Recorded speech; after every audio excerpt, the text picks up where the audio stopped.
Em algum momento, assim, você se sentiu vítima, assim, da situação? Você acha que teve algum momento, assim, que você se pegou em Olha, desespero? Ou eu não? acho que pelo tipo de educação que eu tive, de alguma forma, como eu falei pra vocês, com 6 anos eu ganhei meu despertador. Então, meus Sim. pais nunca me deram espaço pra eu me sentir vítima de nada, muito pelo Que contrário. legal. Mas eu observo, por exemplo, o meu marido. Quando veio o diagnóstico do meu filho, ele chegou a comentar com a minha sogra. Ele falou, nossa, será que eu fui algum nazista em outra encarnação para poder estar recebendo esse castigo? Nossa, Ele, a ele visão viu como dele. castigo. Entendi. Inclusive, a gente teve uma diversidade durante muito tempo de visão, porque ele via de alguma forma como se ele estivesse pagando alguma coisa e eu nunca vi dessa forma. Eu achei que simplesmente...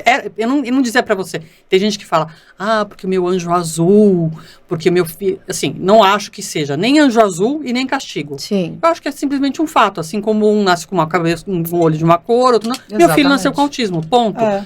Ok, isso dito, o que a gente faz? O que é preciso fazer para ele poder ter a melhor vida possível? Exatamente. Pronto. E ficar tudo bem. E eu nunca fiz esse tipo de questionamento, mas é muito comum. E é muito comum, inclusive, as mães às vezes irem para essa questão do eu tenho um anjo azul, eu sou abençoada, eu recebi essa criança para cuidar. Acaba romantizando o que não é, porque ali, tem a né, parte situação. que é dolorosa. É. Muito dolorosa. Mas não se vitimizar Não, também. exatamente. Enfrentar, falar, tá bom, é isso. Então, o que eu tenho que fazer agora? Exato. Bora. Vou ter que mudar tudo, mas vamos ter uma vida legal. Você sabe que é engraçado? Porque quando eu era pequena, e como eu contei para vocês um pouco a história dos meus pais, começou aquela parte de Papai Noel. E meu pai trabalhava muito. Ele trabalhava em 2 empregos. Ele era advogado e jornalista, para poder bancar Sim. as coisas da gente, porque minha mãe resolveu ficar em casa cuidando.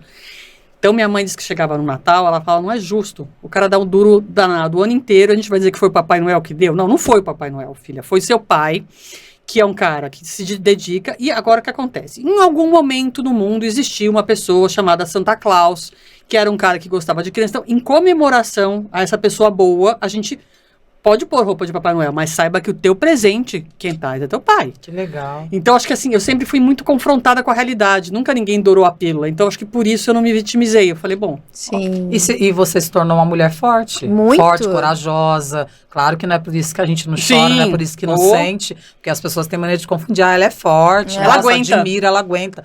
Não, ela é humana, somos humanas, né? Uhum. Sentimos também igual todo mundo. Ficamos fracas e tudo mais. Então, é a coragem que faz Sim. isso. A fé, a coragem, né? Não desistir, olhar. Porque a tua inspiração, o que te faz não desistir também, são São meus seus filhos, não é óbvio. isso?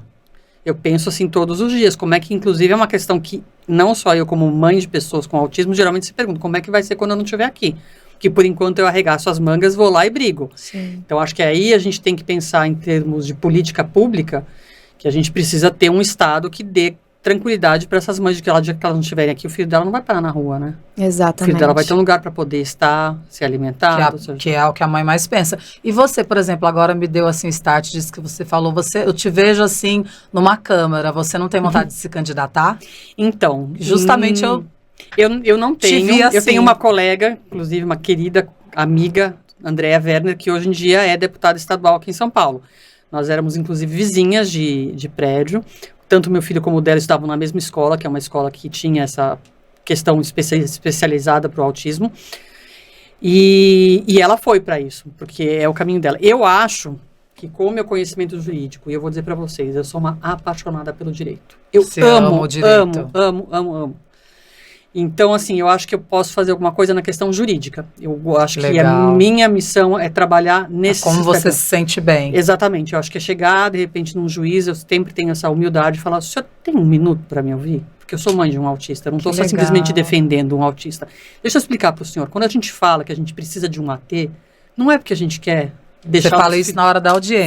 Falo. Quando eu vou conversar, sempre peço, assim, tem uns que falam, não estou com tempo. Não adianta. Chega e fala assim, como se fosse... Então, eu simplesmente... Mas aqueles que falam, não, por favor, se sente, porque geralmente você despacha com o juiz em pé, né? Sim. Se ele está sentado, você fala, tem que falar, até porque ele tem muito processo. Então, por isso que tem que ser tudo muito rápido. Exatamente. Não vamos ignorar que o nosso judiciário é um judiciário, até, eu vou dizer para vocês, heróico, porque a quantidade de sobrecarregado, no caso. Sobrecarregado. Mas tem uns que às vezes falam assim, por favor, se sente. E aí a gente conversa, e você sente que você sai de lá e que você deixou uma sementinha. Que aquela pessoa pensou... Porque é o que eu sempre também falo para os clientes, né? Você tem que pensar que o juiz que decide sua causa, ele decide a sua causa, decide o caso do aluguel, ele decide o caso do leasing, que você comprou um carro e não pagou, ele decide muitas coisas. Então, você não pode esperar que ele saiba tudo. Mas se ele te dá essa abertura e eu, enquanto advogada, tenho essa disponibilidade de ir lá e falar com ele, eu acho que a gente vai aos pouquinhos plantando Olha que uma legal, modificação. Então, plantando essa sementinha. política eu não vou ser. Ah, mas que Mas ótimo. eu Mas acho que você cada vai um no seu, plantando na ali, sua né? área. Quando Sim. ela falou assim, mas Sim. acaba igual, teve uma entrevista do professor Rubens que ele fala, tudo acaba sendo uma política, Sim. né? Essa conversa, tudo é uma maneira Tudo de é política. política. Então, muito lindo. E assim, eu lembrei de um fato que você falou atrás dos bastidores sobre aquela juíza, né? Sim. Que ela teve um tratamento muito ruim. Eu gostaria que você falasse um pouquinho. Não, isso acontece. Tem casos que são maravilhosos, em que o juiz convida você a sentar, ouve e te ouve de mente aberta e pensando, talvez eu tenha que Como ser humano também, né? Exatamente. Olhando o outro. E já teve, claro, eu acho que o ser humano, ele tá em todas as áreas, né? Tá na religião, tá na política, Sim. tá no judiciário, tá aqui como nós. E tem gente para todos os gostos. E nesse caso eu peguei uma juíza, uma magistrada, que teve uma visão bastante capacitista. Capacitismo, talvez a gente aborde mais para frente, mas já deixando aqui para as pessoas, né? Capacitismo, o que é? É o preconceito contra a pessoa com deficiência.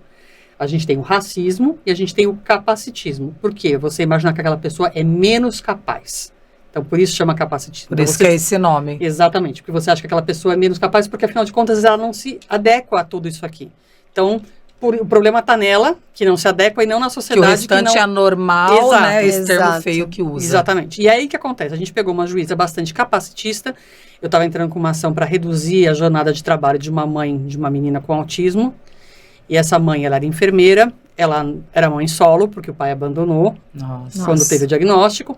E ela contou durante muitos anos com a avó da criança para ela poder trabalhar e a filha ser cuidada. Só que a mãe estava ficando mais velha, não estava mais aguentando dar Com tanta razão. atenção. Então a gente pediu a redução de jornada de trabalho, que é um direito que existe na lei. Tem também esse direito. Tem esse direito. E a gente estava levando essa questão e essa pessoa conseguiu, em primeira instância, a gente estava lá na fase do tribunal. E no tribunal eu tive essa interlocução com essa juíza, ela falou assim, mas deixa eu entender, doutora, a gente vai diminuir a quantidade dela de trabalho, mas não vai diminuir o salário? Eu falei, não, porque senão a gente prejudica a Nossa. criança. E ela falou assim, Pergunta ela falou, mais.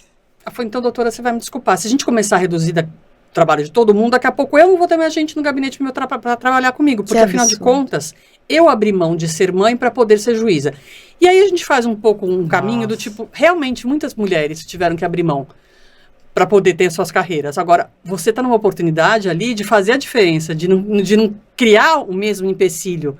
E ela perdeu essa oportunidade. Justamente por ser mulher, por estar nesse cargo, ver uma outra mulher que é mãe, que Uhum. tem ainda mais responsabilidade além do que ela faz, né, Exato. do profissional, e olhar e falar, poxa, eu nem tenho filho e já sei como é complicado muitas vezes pra mim estar aqui, Uhum. estudei muito. E ela, imagina ela com filho ainda com autismo. Exato. Olhar e falar, nossa, ela merece muito, se eu pudesse eu faria até mais. Porque eu acho É que esse isso olhar. a gente tem que pensar que nós vivemos em sociedade. Ninguém vive sozinho, ninguém vive numa ilha. Nós somos um, né? Então, é muito importante a gente entender que você está abrindo mão para uma pessoa, de repente, continuar ganhando o salário, mas assim, todo mundo tem que segurar na mão de todo mundo, né? Então, você não está criando um favor, é um dever da gente enquanto É o sociedade. mínimo como Eu sociedade. vejo isso em todas as empresas que eu já trabalhei, assim, eu vejo isso sempre. Quando que isso vai mudar, né? Não é? Os empregadores têm que mudar essa conduta. E os colegas de trabalho também. E os colegas de trabalho também, exatamente. Porque uma Essa vez é uma eu... corrente, né? No judiciário, por exemplo, eu lembro que uma vez eu vi, porque lá no judiciário é mais tranquilo, já existe É mais tranquilo? Para esse tipo de redução, principalmente no judiciário federal, porque já existe lei federal nesse sentido. Ótimo. O problema geralmente é nos estados e nos municípios. Nesse caso era uma enfermeira do estado de São Paulo que não tem lei garantindo a redução. Então você tem que brigar judicialmente Coisa por isso. acaba sendo diferente de um lugar para outro. Exatamente. Se é uma coisa unificada em tudo, ainda tem essa diferença. Tem essa diferença. E aí o que eu vi uma vez? Eu estava num tribunal federal e estava lá assim, o seu colega de trabalho, eu achei muito legal essa campanha, o seu colega de trabalho que tem um filho com deficiência e precisa sair mais cedo, ele não está tendo um favor. Ele está simplesmente... A nossa sociedade está ganhando. Por quê? Porque no momento que a pessoa cuida da criança com deficiência, a sociedade aprende a ser mais tolerante e aí todo mundo ganha. Então, é um pensamento medíocre e raso você achar que a pessoa está tendo benefício. Ela não está saindo do trabalho para ir para um spa fazer massagem. Exatamente. Pra ir curtir, pra uma balada, pra beber. Não, ela está indo para cuidar do filho dela. Que se em última análise a gente pensar em quanto custaria para o Estado pagar uma pessoa para cuidar dessa criança, sai mais barato deixar a mãe. Até se você quiser falar sobre o ponto de vista financeiro, eu acho que a gente ainda tem razão. Exatamente. Não é?